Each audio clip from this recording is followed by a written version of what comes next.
ඔයත් රොමේනියා එන්න ආසාවෙන්ද ඉන්නේ. රොමේනියා එනවා නම් රොමේනියා එන්න තියෙන ලේසිම ක්‍රමය මොකද්ද?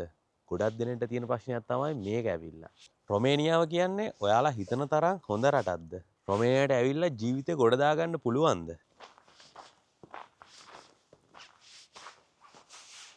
අද අපි කතා කරමු රොමේනියාවට එනවා නම් එන්න තියෙන ලේසිම මාර්ගය මොකක්ද කියලා. ඔයාලට පේනවා වටේම හිම වැටලා තියෙන්නේ. මේ ටිකේ මාරම ලස්සනයි. මේ ටිකේම ස්නෝ කරනවා. හරි. අපි දැන් කතා කරමු රොමේනියාවට ඔයා එනවා නම් එන්න තියෙන ලේසිම මාර්ගය මොකක්ද කියලා. මම ඔයාලට මෙහෙම කියන්නම්. මට තියෙන එක්ස්පීරියන්ස් එකත් එක්ක මේ ගැන කතා කරමු. ඉතින් රොමේනියාවට එන්න පුළුවන් ලේසිම සහ ඉක්මම්ම ක්‍රමය තමයි ඔයා හිතන්න ඔයා කරන වෘත්තිය සම්බන්ධයෙන් ඔයාට හොඳ පළපුරුද්දක් තියෙනවා. ඔයාට හොඳ සුදුසුකම් තියෙනවා.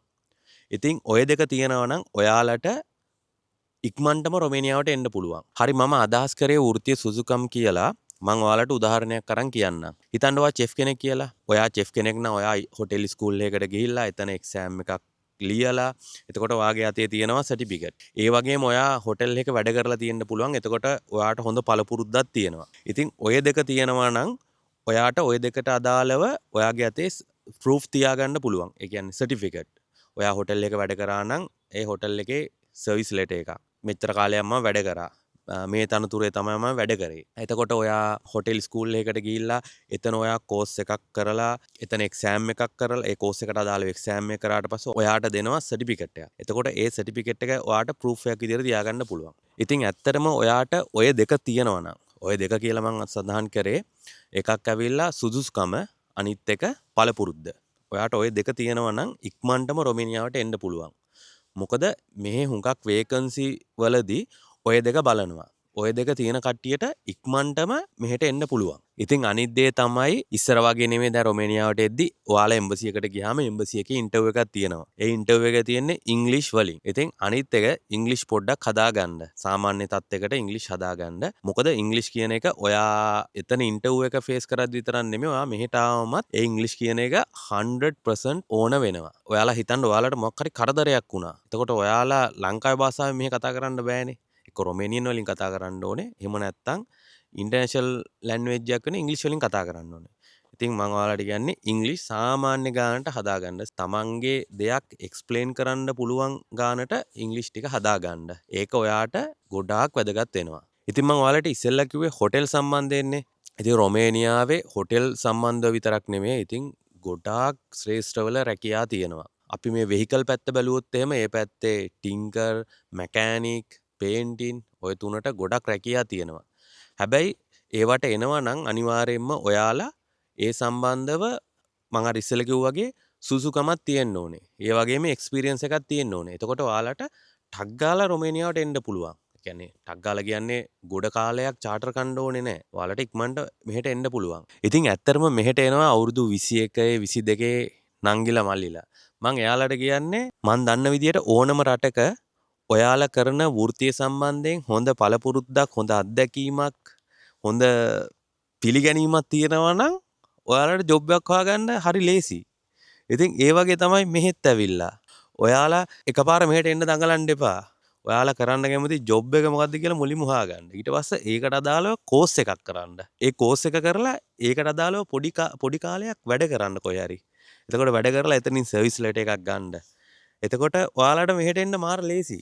ඒ කියන්නේ ඕක හිතන තරම් අමාරු දෙයක් නෙමෙයි. තේරුණාද?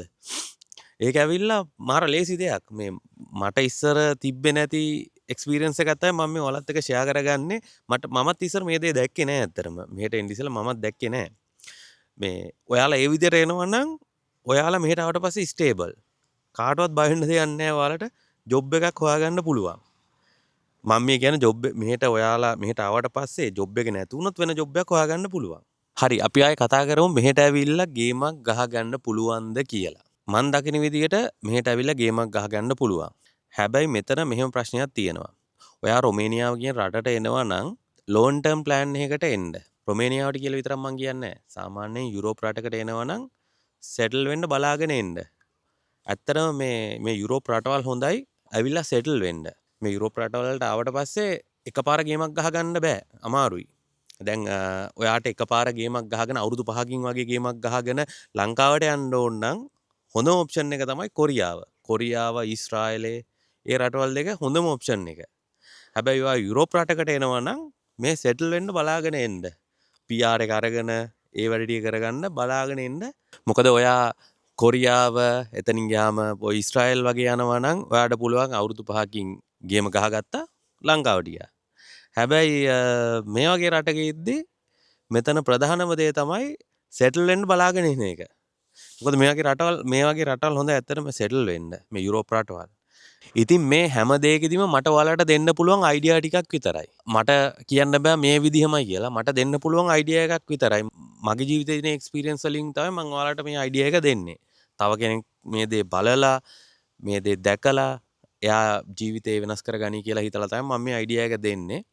ඉතින් මේක හොඳට කල්පනා කරලා බලලා තීරණය ගන්න. එකපාර ඔයාලා මෙහෙට එනවා කියන්නේ වැටෙන්න තියෙන අවස්ථා වැඩි.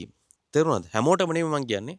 සමහර කට්ටියට වැටෙන්න තියෙන අවස්ථාව අමාරු වැටෙන්න තියෙන අවස්ථාව වැඩි ඇත්තටම. ඔයාලා අර විදියට ආවම අමාරු වැටෙන්න තියෙන අවස්ථාව ගොඩක් අඩුයි. අමාරු වටන්න බැරි තරම්. මම මේ කියන්නේ අවුරුදු 21 22 කට්ටියට විතරක් නෙමෙයි අවුරුදු 30 40 50 ඔය වගේ කට්ටියත් එන්න බලන් ඉන්නවා නම් අවුරුද්දක් විතර ලංකාවේ ඉඳලා ඔය වැඩ ටික කරගෙන මෙහෙට එන්න මොකක් හරි සුසුසුකමක් හදාගෙන එන්න එකපාර මෙහෙට පයින් හදන්න එපා. ඔයාලා සමහර කට්ටිය මෙහෙට එනවා මේ රටවල් වලට යන්න බලාගෙන. එහෙම ආවත් කමන්නේ මං කියන්නේ මොකක් හරි සුසුසුකමක් හදාගෙන එන්න. ඔයාලට ඕන ලංකාවේ අවුරුද්දක් ඉන්න වෙයි. ඔය දේවල් ටික හදාගන්න කෝස් එකක් කරලා මොකක් හරි අවුරුද්දකින් කෝස් එක මම හිතන්නේ ඉවර කරන්න පුළුවන්. ඒ කෝස් එක කරන ගමන්ම ඔයාලට තව කොහේ හරි වැඩ කරන්නත් පුළුවන්. පොඩ්ඩක් ඒ ටික හදාගන්න. මට ඒක හරියටම කියන්න බෑ.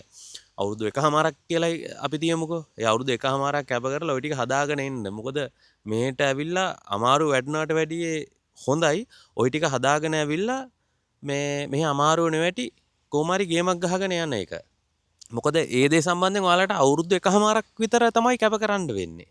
ඉතින් ඇත්තරම ඔයාලා මෙහෙට ආවට පස්සේ ඔයාලව බලා ගන්න කවුරුත් නැහැ. බලා ගන්න වෙන්නේ ඔයාට ඔයාවම තමයි. රොමේනියාව කියන්නේ ජීවත් වෙන්න සුදුසු රටක්ද? මම දකින විදිහට නම් ඔව්. මම එහෙම කියන්න හේතුව තමයි ඔයා රොමේනියාවට ආවට පස්සේ ජොබ් එකකට ඔයා වැඩ කරන කම්පැනි එකෙන් ඔයාට රෙකමෙන්ඩේෂන් එක දෙනවා. වතුර, ගෑස්, කරන්ට් එක, ඒ වගේම සමහර තැන් වලින් Wi-Fi එක ඒ ටික ඔයාලට හම්බ වෙනවා. ඒ ටිකට ඔයාලට ගෙවන්න ඕනේ නැහැ. ඒ වගේම ඔයා කරන ජොබ් එකට අදාළව ඔයාට සැලරි එක හම්බ වෙනවා. ඒ වගේම ෆුඩ් ඇලවුන්ස් එකක් හම්බ වෙනවා. ඉතින් ওই ටික ඔයාට හම්බ වෙනවා. ඔයාට තියෙන්නේ මෙහෙට ඇවිල්ලා ඔයාගේ ජොබ් එක කරලා ලංකාවේ මොන හරි ප්‍රශ්න තියෙනවා නම් ඒ ටික විසඳගෙන ඔයාට කැමති නම් මෙහි අවුරුදු 5ක් ඉඳලා PR එක අරගෙන මම දකින විදියට නම් රොමේනියාව කියන්නේ ජීවත් වෙන්න සුදුසු රටක්. සමහර කට්ටිය මගෙන් අහලා තිබ්බා රොමේනියාවට එන්න හොඳ ඒජන්සි එකක් මොකක්ද කියලා. මට එහෙම හොඳ ඒජන්සි කියලා කියන්න බෑ.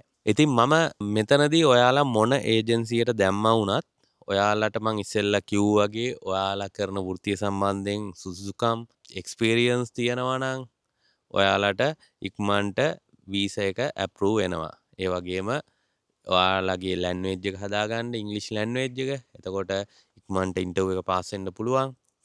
ඉතින් මොන ඒජන්සියට ඔයාලා දැම්මා වුණත් ওই ටික තියෙනවා නම් ඔයාලට ඉක්මනට එන්න පුළුවන්. ඒජන්සි සම්බන්ධයෙන් මට එහෙම ඔයාලට හොඳම ඒජන්සියක් කියලා මට කියන්න බෑ. මට ඔයාලට එහෙම බොරු කියන්න උවමනාවකුත් නැහැ. මේ ඒජන්සිය හොඳයි මෙතනින් එන්න. එහෙම බොරු කියන්න උවමනාවකුත් නැහැ. මොකද ඒජන්සියෙන් කියන 100% දේවල් කවදාවත් වෙන්නේ නැහැ. ඒකත් හොඳට ඔළුවේ තියාගන්න. ඔයා කොහොම ආව වුණත් 100% දේවල් වෙන්නේ නැහැ. මෙහෙට ආවට පස්සේ ඔයාලට ගේමක් ගහගන්න පුළුවන්. ඒක මට කියන්න පුළුවන්. ඉතින් ඒකත් තීරණය වෙන්නේ ඔයා කරන දේවල් අනුව. ඉතින් ඔයා කරන රැකියාව ඒ දේවල් අනුව තමයි ඒක තීරණය වෙන්නේ. ඔයාගේ හැසිරීම අනුව ඒ දේවල් අනුව තමයි තීරණය වෙන්නේ. මෙහෙට ආවට පස්සේ ඔයාලට හොඳ ගේමක් ගහගන්න පුළුවන්. අන්තිම වශයෙන් තව දෙයක් කියන්න ඕනේ. මගේ channel එක subscribe කරලා නැත්නම් subscribe කරන්න. මම හුඟක් වීඩියෝස් වල මම මේක කියන්නේ නැහැ. සෑහෙන කොටසක් subscribe කරන්න නැතුව තමයි වීඩියෝස් බලන්නේ. ඉතින් ඔයාලට මොකක් හරි හොඳ වැලියු එකක් මගේ channel එකෙන් තියෙනවා නම් subscribe කරන්න, like එකක් දාන්න, වීඩියෝ එක share කරන්න.